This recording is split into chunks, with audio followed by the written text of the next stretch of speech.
အားလုံးပဲမင်္ဂလာပါရှင်ဒီနေ့ကတော့ဂီယာဘောက်တက်စင်လေးကိုညီမမျှဝေပေးတော့မှာဖြစ်ပါတယ်ရှင်ဂီယာဘောက်ကနေအစနေဖြုတ်လိုက်မယ်ဆိုလို့ရှိရင်ညီမတို့ဒီပီနီယန်တွေပဲပြုတ်သွားပြီးမှအလွယ်တကူပြုတ်ပြီးတာဒီပီနီယန်တွေပဲရှိတယ်ပေါ့နော်ဒါဆိုလို့ရှိရင်ညီမတို့ကဒီပီနီယန်တွေကိုပြုတ်ဖို့ဆိုလို့ရှိရင်ကလစ်တွေဝါရှာတွေထပ်ဖြုတ်ဖို့လိုသေးရပေါ့နော်ဒီကောင်လေးကတော့ညီမတို့ဒါခိုပီနီယန်ရှက်လို့ခေါ်ပါတယ်ဒီကောင်ကတော့ spocket ရှက်လို့ခေါ်ပါတယ်နော်ခိုပီနီယန်ရှက်ကိုဖြုတ်မယ်ဆိုလို့ရှိရင်ညီမတို့ဒီအသေးဘက်ကနေစပြီးမှရည်မယ်ဆိုရင်ဒီအောက်မှာထိုးလုံးရဲ့အောက်မှာဝါရှာကလေးဝါရှာဆိုပြီးမှအပေါ်မှာဝါရှာပြတဲ့ကြားပဲပါမယ်နော်ခိုပီနီယန်ရှက်မှာဆိုလို့ရှိရင်ဒါတွေမဖြုတ်ရင်လည်းရတယ်ပေါ့နော်ဒါတွေမဖြုတ်ဆရာမလိုဘူးပေါ့ဖြုတ်ချင်တယ်ဆိုလို့ရှိရင်တော့ဒီဝါရှာကလေးဝါရှာဆိုပြီးတော့မှတ်ထားမှာဖြစ်ပါတယ်ပြီးလို့ရှိရင်မှားလို့မရဘူးပေါ့နော်ဒီအောက်ကကြတော့ဝါရှာအရင်စမယ်ပြီးကလစ်ခံမယ်ဒီကောင်ကကြတော့ကလစ်အရင်ခံအပေါ်ကဥစ္စာကြတော့ကလစ်အရင်ခံပြီးမှဝါရှာတစ်ပြားထည့်မယ်နော်သူ့ဝါရှာလေးနဲ့သူရှိပါတယ်သူဝါရှာနဲ့သူထည့်လိုက်မယ်နော်ဒါဆိုလို့ရှိရင်ညီမတို့ကဝါရှာကလေးဝါရှာဆိုပြီးဖြစ်သွားပြီဒါဆိုလို့ရှိရင်ခိုပီနီယန်ရှက်ကတော့ဒါထိုးလုံးလေးနဲ့ဒီလိုမျိုးချိတ်လို့ရရပေါ့နော်ဝါရှာပြတိတ်မများအောင်နော်ခိုပီနီယန်ရှက်ကအလွယ်ဆုံးပါအဲ့ဒါပြီးတော့လို့ရှိရင်ညီမတို့ကဒီ spocket ရှက်ဘက်ကိုသွားမယ်ပေါ့နော် spocket ရှက်မှာဆိုလို့ရှိရင်ညီမတို့ကဒါတွေကဖြုတ်လို့မလဲဘူးဒါတွေဖြုတ်မယ်ဆိုလို့ရှိရင်လည်းဒါဖြုတ်မယ်ဆိုလို့ရှိရင်လည်းကလစ်တွေဝါရှာဖြုတ်ရအောင်ပေါ့နော်ဒါလည်းထုံးစံတိုင်းပါပဲဝါရှာကလေးဝါရှာဆိုပြီးမှအဲ့လိုပဲလာမှာနော်ဒီကောင်ကဝါရှာရင်စမယ်ဒီကောင်ကလစ်ပြီးမှဝါရှာဒါတွေဖြုတ်စေမယ်ဆိုရင်ပြောတာပေါ့နော်တကယ်တော့မလိုပါဘူးဖြုတ်စေစရာမလိုဘူးเนาะမကျွမ်းကျင်မှုဆိုရင်မဖြုတ်စေပါနဲ့ဒါဆိုလို့ရှိရင်တက်ပုံတက်စင်လေးပြောမယ်ဒီခိုပီနီယန်ရှက်လေးကတော့အရန်လွယ်တယ်ပေါ့နော်ဝါရှာတစ်ပြားပဲအပေါ်ကတင်လိုက်တာနဲ့ဒီပီနီယန်လေးထည့်လို့ရပြီဒါဆိုလို့ရှိရင်ဒါ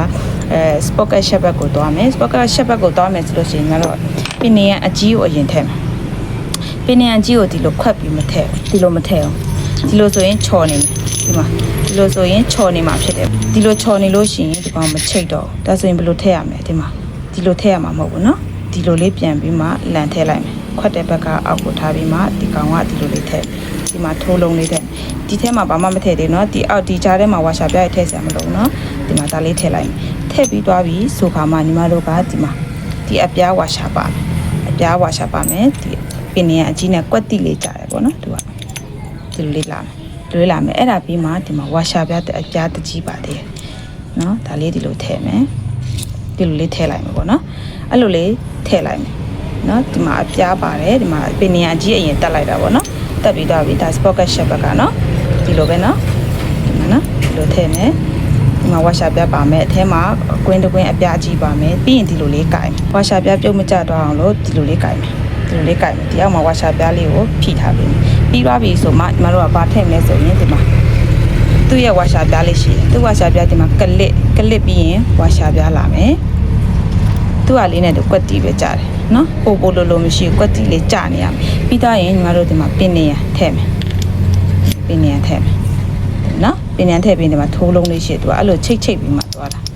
ာနော်ဒီလိုလေးထည့်မယ်ပြီးတော့ရင်ဝါရှာတစ်ပြားထည့်မယ်ဝါရှာတစ်ပြားထည့်မယ်ဝါရှာတစ်ပြားထည့်ပြီးရင်ဒီမှာဒါလေးပြန်ထည့်မယ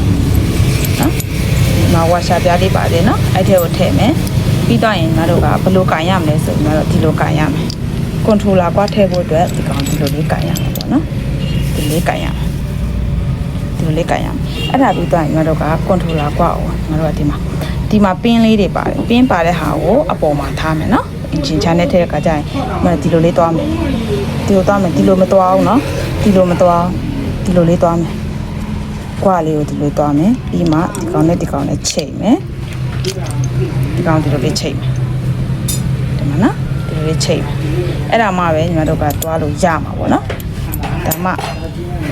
ဒါမှကီယာဘောက်အစုံဖြစ်မှာပေါ့နော်အဲ့လိုမျိုးလေးတွားမှာဖြစ်ပါတယ်ဒါကကွန်ထရိုလာညီမတို့ကတော့စိုက်မှာတော့ရင်ဘေးတက်ပဲတုံးပါတယ်ကွန်ထရိုလာဘေးတက်ပိုကြိုက်တယ်ပေါ့နော်အလဲတက်ကိုတိတ်မကြိုက်ဘူးကွန်ထရိုလာထည့်မယ်ဆိုလို့ရှိရင်ဒီလိုလေးထည့်ရမယ်ဒီလိုကြီးတွားမထည့်ဘူးနော်ဒီလိုထည့်လို့မရဘူးဒီလိုထည့်ရပါမယ်